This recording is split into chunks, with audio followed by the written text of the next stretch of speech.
ఆంధ్ర తెలంగాణలో తక్కువ ఫీజులతో high quality results ఇస్తున్న ఏకైక సంస్థ తిరుమల్ ఐఏఎస్ ఇన్స్టిట్యూట్. ఆంధ్రప్రదేశ్ ముఖ్యమంత్రిగా చంద్రబాబు నాయుడు బాధ్యతలు చేపట్టినప్పటి నుంచి ఇచ్చిన హామీల అమలుకు వడివడిగా అడుగులు వేస్తున్నారు. అభివృద్ధితో పాటు సంక్షేమానికి కూడా సమ ప్రాధాన్యతనిస్తున్నారు. వైఎస్ జగన్ ప్రభుత్వంలో ఉన్న పథకాలకు పేర్లు మార్చి అమలు చేస్తున్నారు. తాజాగా వైఎస్ఆర్ లా నేస్తం పథకాన్ని న్యాయమిత్రగా మార్చారు. జూనియర్ న్యాయవాదులుగా ఉన్నవారు వృత్తిలో నిలదొక్కునేంత వరకు వారికి ఆర్థికంగా భరోసాగా ఉండాలనే ఉద్దేశంతో గత ప్రభుత్వం వారికి నెలకు 5,000 రూపాయల స్టైఫండ్ ఇచ్చేది.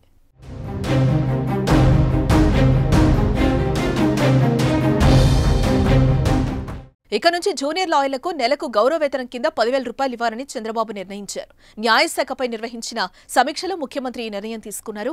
జూనియర్ న్యాయవాదుల శిక్షణ కోసం అకాడమీ ఏర్పాటు చేయడంతో పాటు పెంచిన 10,000కు సంబంధించి మార్గదర్శకాలు జారీ చేయాలంటూ అధికారులను ఆదేశించారు. పూర్తి స్థాయిలో దీనికి సంబంధించిన విధి విధానాలు, మార్గదర్శకాలు అతి త్వరలోనే ప్రభుత్వం విడుదల చేయబోతోంది.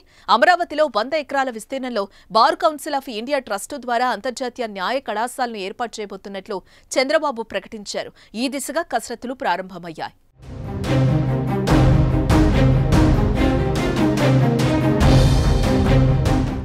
ఎలక్షన్స్ అప్పుడు కర్నూలులో హైకోర్టు బెంచ్ ఏర్పాటు చేస్తామంటూ తెలుగుదేశం పార్టీ హామీని ఇచ్చింది. ఆ హామీని అమలు చేయాలంటూ కేంద్ర ప్రభుత్వానికి రాష్ట్ర ప్రభుత్వం ప్రతిపాదనలు పంపించింది. త్వరలోనే దీనిపై కేబినెట్ తీర్మానం చేయబోతోంది. ఈ సందర్భంగా న్యాయశాఖకు సంబంధించిన అధికారులు ప్రాసిక్యూషన్ పద్ధతులపై పవర్ పాయింట్ ప్రెజెంటేషన్ ఇచ్చారు. నేరానికి పాల్పడితే కఠిన శిక్ష తప్పదు అనేలా నిందితులకు భయం కలిగించాలని, అలాగే ప్రభుత్వ ఆస్తులను ఎవరైనా ఆక్రమిస్తే న్యాయస్థానాలను ఆశ్రయించాలని, అనవసరమైన వివాదాలకు పోవద్దని హితో పలికారు. మొత్తానికి చెప్పిన హామీలను 1 by 1 కూటమి సర్కార్ అమలు చేయబోతోంది.